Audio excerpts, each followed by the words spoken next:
95% population में होता ऐसा है माय डियर फ्रेंड्स, 95% में क्या हो जाता है, इनको ना कॉन्फिडेंस है, 95% लोगों में कॉन्फिडेंस नहीं है। क्यों?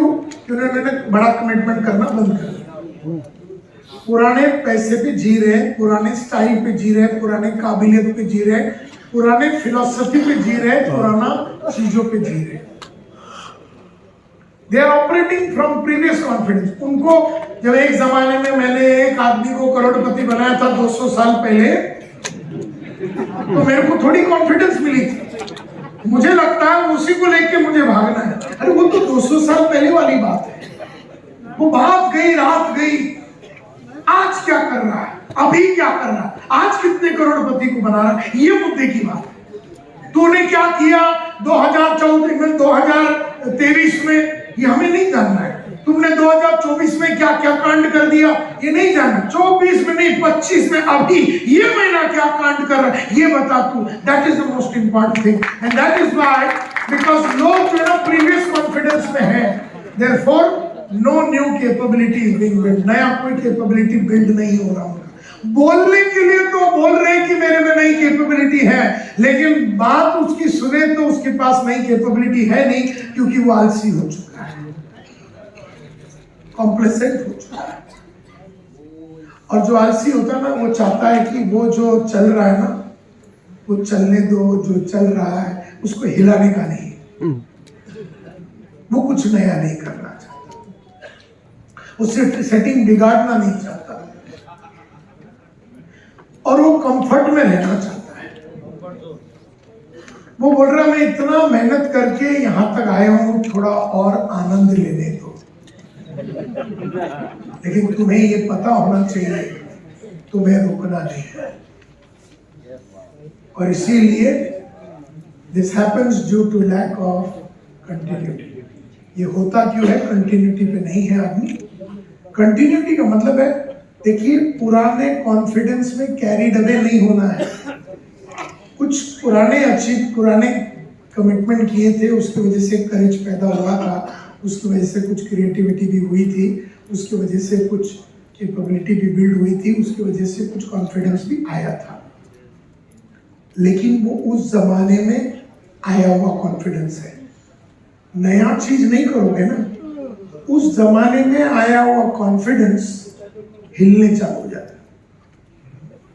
जब तक नया नहीं करोगे तो पुराना जो कॉन्फिडेंस तुमको जो मिला था कोई काम करने के वजह से, कमिटमेंट करके, तुम जो 6C पे तुमको जो वो टाइम पे कुछ कॉन्फिडेंस मिला था, कहते हैं if you don't keep making bigger commitment on a regular basis पे बड़ा कमिटमेंट नहीं करोगे तो कॉन्फिडेंस हैज एन, ये जो पुराना कॉन्फिडेंस था ना तुम्हारे पास, मेरे पास, उसका एक एक्सपायरी डेट होता है, खलास हो जाती है। तो तुम्हारे पास जो अभी है ना कॉन्फिडेंस, उसको खलास नहीं होने देने के लिए तुम्हें नया 6C करना पड़ेगा, नहीं तो पुरानी वाली कॉन्फिडेंस मर जाएगी और कैपेबिलिटी खलास होने चालू। जो कैपेबिलिटी की वजह से कॉन्फिडेंस आई थी, जो चौथे C की वजह से जो 5वीं C आई थी एक जमाने में, जहां पर वो भी आई थी किसी कैपेबिलिटी कमिटमेंट को करने की वजह से। तो ये जो कैपेबिलिटी है, एक तो पहला कॉन्फिडेंस हिलेगा तो पीछे चले गया, और उसके आगे जो उसके पीछे जो कैपेबिलिटी थी वो भी उसकी धार खलास हो जाएगी, और आपको डाउट आएगा कि क्या मैं ही वो आदमी था जिन्होंने 10 जन को करोड़पति बनाया था। आपको डाउट आएगा खुद पे,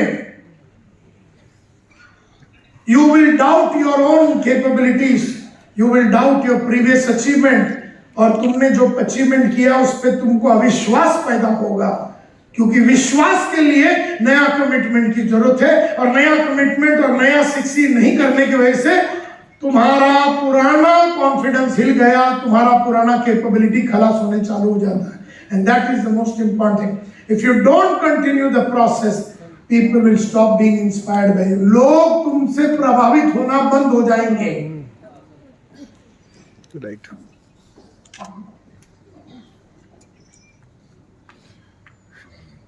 Therefore मेरा रिक्वेस्ट एक ही है, constantly continuously make bigger commitments through out your life. नया पूरा तो जिंदगी भर आपको 6C ट्रांसफॉर्मेशन एंड रूपांतरण का ये मंत्र यूज करते रहना है। सबसे पहला, दूसरा, तीसरा, चौथा, पांचवा, और इसको कभी भी हिलने नहीं देना है। तो आज का दिन को अगर मैं समराइज करूं तो सबसे पहला हमने देखा